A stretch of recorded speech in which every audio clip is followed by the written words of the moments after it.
In this video, traders, we're going to get a trade that has worked 15 out of the last 17 years. Stay tuned.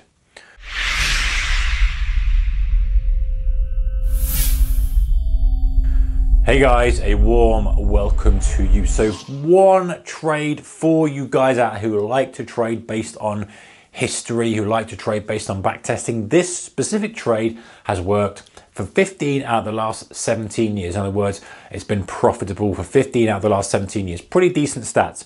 That trade is trading off the Santa rally bias. So specifically in this specific trade, you are buying the FTSE 100 and you're buying it 2 weeks before the end of the year. So that's going to put you into about 17th, something like that.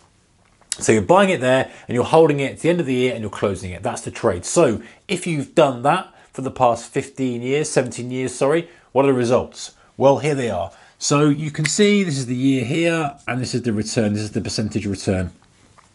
Starting off from 2000, going all the way to 17. The only two down years we had was a hefty down year in 2000, pretty much as we would expect. And we had a little bit of a down year in 2012. You got 2.8%, 1.6, 3% for 03, 1.8%. By the way, I rounded these slightly just for our purposes, guys. We know that we just want to know the order of magnitude. So I've rounded them up or down a little bit here. 1.8%, 1.8%, 0.4%, 1.5, 3.6, 2.4, 0.4. Well, you can see it. The bigger ones we had were in the sort of 13, 14, 15.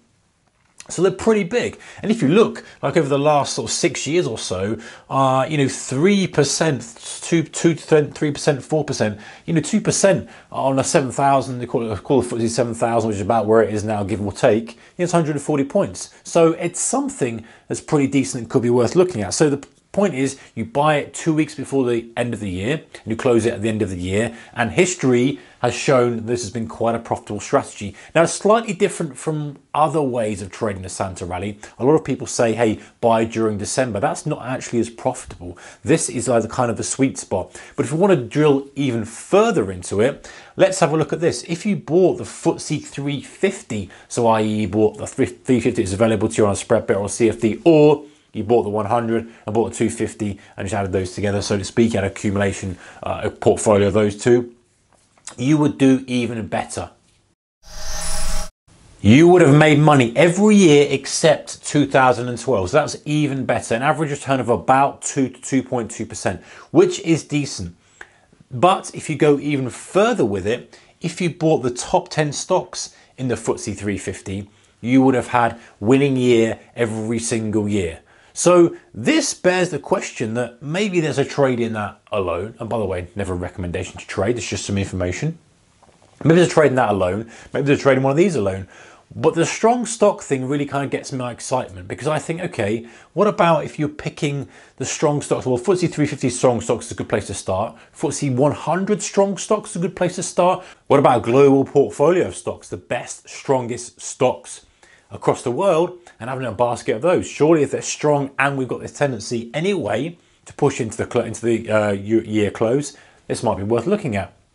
But statistics show us that this is kind of the way, back testing it, this is the kind of thing that's doing it. I think the easiest thing for probably most people to do would be the FTSE 100. It is accessible, really tight spread, and we know the numbers. That bears the question, where would you put your stop if you were trading it this way? Well, maybe you could use the worst case scenario, 3%, that's probably quite a bit. But I reckon perhaps the trade would be, okay, well, I'm expecting a 2% move, then I need to use the same things. I'm expecting a 140 pip move, I use 140 pip stop. That way you're going, okay, you're relying on the probability of success being high, the risk reward ratio is even. That means should statistically play out for you, and it stops you getting hammered on any of these. I mean, you could almost say, well, actually, if we look at kind of Mo 1 to 17, we've only been 0.4%, maybe you can get away with 1%. So it'd be a 70 pip stop, maybe you can get away with that and try it that way around. I mean, up to you to get the flavor and do what you kind of think works for your strategy and system. All we know is this stats work. The next question is, why does the Santa rally work? Why do we get this Santa rally? Well, Santa Rally, no one really knows, let's be honest, no one knows. Everyone's sort of hypothesizing this. There's people say that, you know, it's just general seasonal good cheer and people are bullish and feel happy about things and they're buying stuff rather than pessimistic and negative.